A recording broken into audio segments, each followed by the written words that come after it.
وقولكي وري هرت حبسي اللي يجيو وقولكي أن كتشري أن وحن كتشري مركي وري حبسي اللي كاني هي مركي قدام بس اللي يسوي سيديني هبة لابد قرب قبض حين قول كانوا عن سومري مركي قول كان كليجي ما سومرينا تصفر بدل ما سومري بالجدي سنو إيجي ناداوده وحسومري قول كان تصفر بدل مقاعد حاجة في القرآن ما تذكرنا إنسان أحمد صافي قرات أحمد نور يوسف حاج متان حسن أحمد جيدي هلقن حسن خضير عبد الرحمن سراج آذن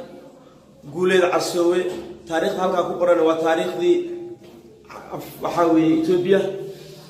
هذا كيسا إسماعيل بورقابو بدل حيس نقاس عبد بدء جميل محمد قاس عبد الرحمن محمد عرب وعبد اللوب ويه شيخ عبد الرحمن بدل حيس بيسرون الشراء عبد القادر داير سلوب عبد أحمد شامع إندا شراء ضفر بدل بشراء وهذا الصومري والمقاعد إن سوكو بكريم سبتي مدارة ضبع مر إن بدل كحنا ضيوف بدل قرجنا أركنسان وقولكي لا يقول بالله بي مركان سوق علي أكنوا هلكا كروا سبت الباب كان أركنسان وانا اللي ولود الحمدي اكو ما دام لي دبدا مصابتي الباب كان مالتي يغوريسان امد طلع هنا لحمد با لا يغو قبتay afarta koonaha albaabka afartiisa koone laxamad baa lagu dhajiisay aan uga neefsan halka yar nin la yiraahdo yarkii alxan ka shaqeeyay maxaa magaciisa bilili baa meesha yar ee kore ii dalooliyay bal inay naqaskiiga soo gal marka hore xataa meesha yar ee kore daloolkaasi wuu xidhnaa halkan waxaad maqashay suuliyada dadka lagu xidho waa suuliyadan weey suuliyadan arkays waa afartan soo jeedka ah iyo afartan sii jeedka weey saas ay iga soo horjeedaan dad halkan lagu ciqaabi jiray xilliyadii intii aan aanu maqnaayn zuway ku maqnaayeen inta kaleba suuligan way meeshii xufaada lixda qof halkan qolay inta la eg ayaa lix qof la isugu galin jiray qolkaas aad arkaysaan inta caagaday waxa laga soo saaray iminka suuliye noqdeen bariga laakiin dadka waa lagu ciqaabi jiray lix qof marmarka qaarkii 12 qof halkan lagu xidhi jiray marka waxa dhacaysa marmar in afarta suuli ah inta la buuxiyo sagaalka suuliba la buuxiyo ayaa min loo ogolaanay dadka in ay saxara ahaan u isticmaalaan kala ogolaaday marka qisooyinka ugu naxdinta badan la waxa kamid ah afartan soo jeed iyo afartan sii jeed oo dadka buuxaan oo ay ku jiraan ilaa ma iyo afartameeyo qof ayaa ka dhaxe ayaa waxa lagu waro suuliga gal saad u gashay istiraad kaadu u fariiso ayaa ka koona dadka ku jira oo quraan wada akhriyaya oo subhanallah haya kaadiba ka meemanaysan naxdinta marka halkan waxa weey waa suuliyadii haddaan xagan u sii socono halkan waxa aad xeradhigti wal oranay meeshan waa xeradhigti waa meesha dadka lagu ciqaabiyo weey godadkii waa halka shisheeyay maanta waxa weey maxaabiista dhameeyay oo ku soo wada booqanay chief iyo joog meesha la yiraahdo halka qofka marka lagu dilo meelaan ubaxyada ka baxay imika halkan lagu laayo dadka waxa la qaadi jiray qolalkana la gelin jiray chief iyo joog la yiraahdo iyo meelaha dadka lagu xabaal ololinayay waa halkan inta lagu xabaal ololinayay dadka oo ku imanaya halka lagu daxaaleeyo chief iyo joog waa kan dadkii inta la qaawiyo iyagoo qaawan ayaa meesha la gelinay halkaas la gelinay 12 qof ama ilaa 10 qof halka la isugu ururinay marka halka la isugu ururiyo iyagoo ka buuxa oo hadli karin wax magacyada ku qoran bad arkaysaa biciid waxaan idin tusi doonaa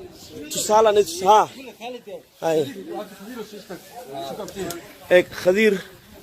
meeshii uu ku jiro walaalayaal bal eega imika waa mas'uul sare khadiir wasiirka iyo hoggaanka ku hore nabadgelyada mudane Jamiil meesha ay ku jireen bal eega inta la eg tahay halka dadka lagu ciqaabay waxyaabaha aad ka mataqana naxdinta u leeyahay marka soo xasuustay tayriiq qabanaysa inaan ooyay u qasbayso waxa weeye dadkii saan oo galay dadkii nala dhashay miyaa la oran karaa waa ku walaala xabashida ku nixi balay dadka waxyaabaha ku qoran waa cabdiga madiid weey waxa jirta meelaha qaarkood meelaha naxdinta la aan idin sheegay waxa weeye maalin suuligan aan galayay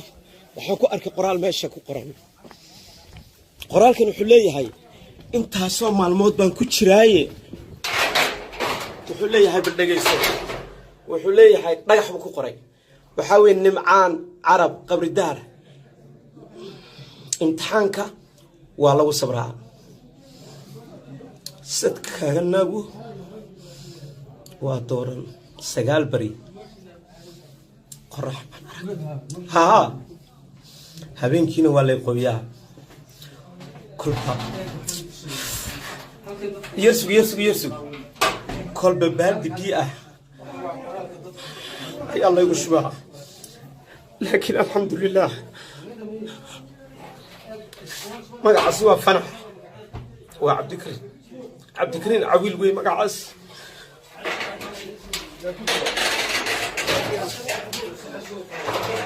يري عمر محمد فارح قرقار إلهي كسك قرقار إلهي كسك كسمر انت حاك الله صابرو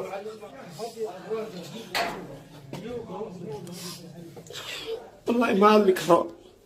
ما هذي كرو ضدك ماشان تبقى كسامري قف بن آدم وشرحي كلام مجرو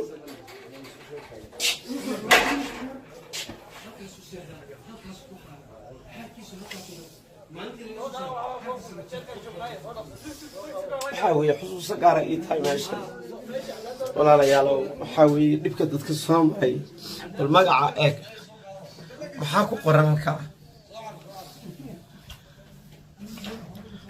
وحاوي قبل كقرحين محان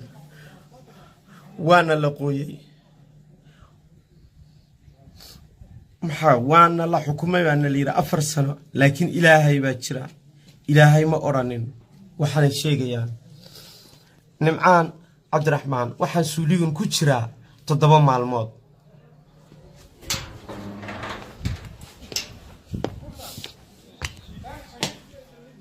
سوليدا dadku saan lagu galayay waa waxan weey taariikh waa maxdo maantana waxa ilaahay alxamdulillah in dhagax buur janno marka qofku dhibka ka bato إبراهيم عيديد مركو دادكو ديبكو كباتو داد فرا بدن اوينان غرانينين إبراهيم عيديد عمي عبد الله مركو دادكو ديبكو كباتو waxay miciin bidayeen waxay helaan dhagax waxay helaan oo dhan inay iskaga qoraan Abdi Xakiin marka dad fara badan waxa jira magacyadooda inaan soo koobi karin oo halkan ku dhintay laakiin waxa kaliya oo ka haray yihiin taariikhaha ay meesha ku qoreen suuliyada ay kaga tageen beer caano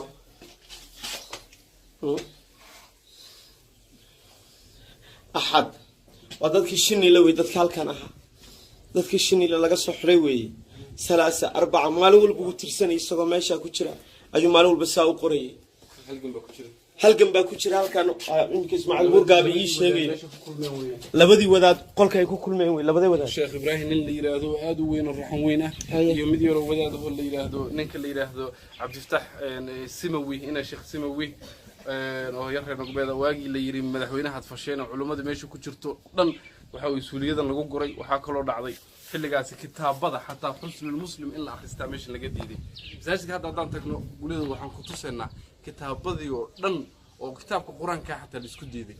waxa la akhristo 2008 bishii 8 taariikhda Itoobiya waxa ay budku ugu badnaa xilligu halkan ka dhacay waa xilligii lagu eedeeyay dhalinyaradii ururka ahayd oo nalay inay waxa weeye kacdoon sameeyeen waa xilligii inta waxa weeye guryaha lagu xiray cuntada loo diiday kadibna kacdoon bay sameeyeen la yiri waa xilligii ay codsadeen inay waxa weeye ehelkooda soo booqdo oo xuquuqaha ay leeyihiin ay halkan ka helaan maxaa loogu bedelay xukuumadii oo dhan baa timid in laba gole amriyay waxa ka dhacay halkan waxaan weligeedii Allah caalam ka dhicin budkii ugu badnaa ay halkan ka dhaca taariikhda intay leeyahay iyo caalamkaba anigu intaan wax daawanaya ama wax maqlay budkii ugu badnaa baa halkan ka dhacay halkana lagu wada jiray abay macmiil wax la yiraahdaa jiray 4 jeer 5 jeer baa habeenkii la garaacayo waa meeshii waa waqtigii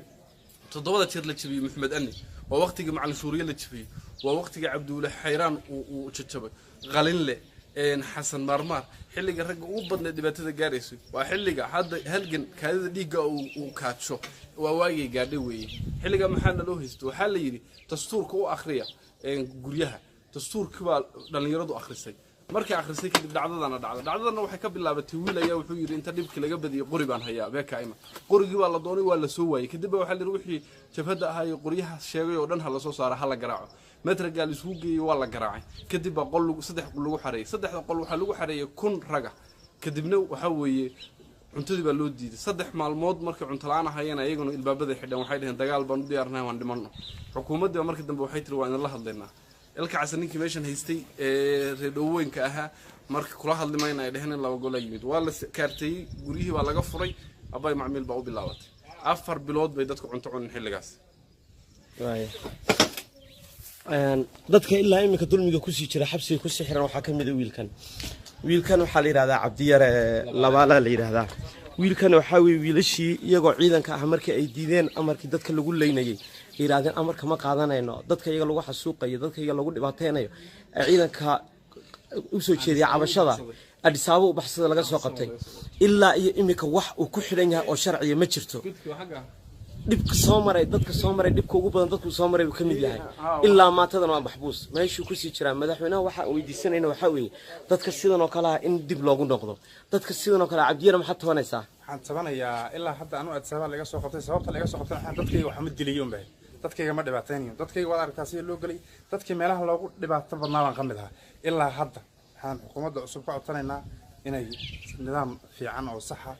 dib noo eegto xaaladana eegto ilaa hay magacayga saxta arkiifyada ma yaalo Addis Ababa laakiin habeenka Addis Ababa laakiin gidibka liigi seerbi baa liigi dilay meel fara badan baa liigi xaafadda markay timaadana balaayo ma qaban maanoonay sababta ma sheegi karaba dhibaato ka badan waa isku goob joog baanahay ani aad isku mid baan dadka meesha lagu dhibaateynayo baanahay marka waxaan codsanaynaa in si degdeg ah xaaladana loo eego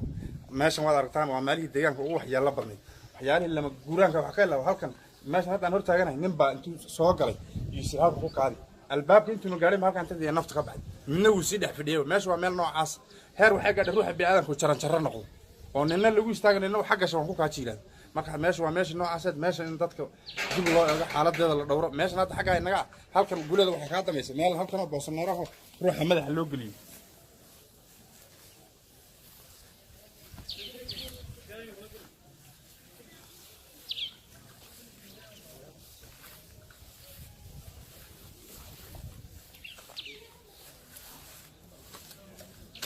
waa taan malay gulida meesha xaaladeeda waa meesha iyada dhalinyarta sida buur gaabo kore siraajo aadan oo kale rag noocaas adigan rag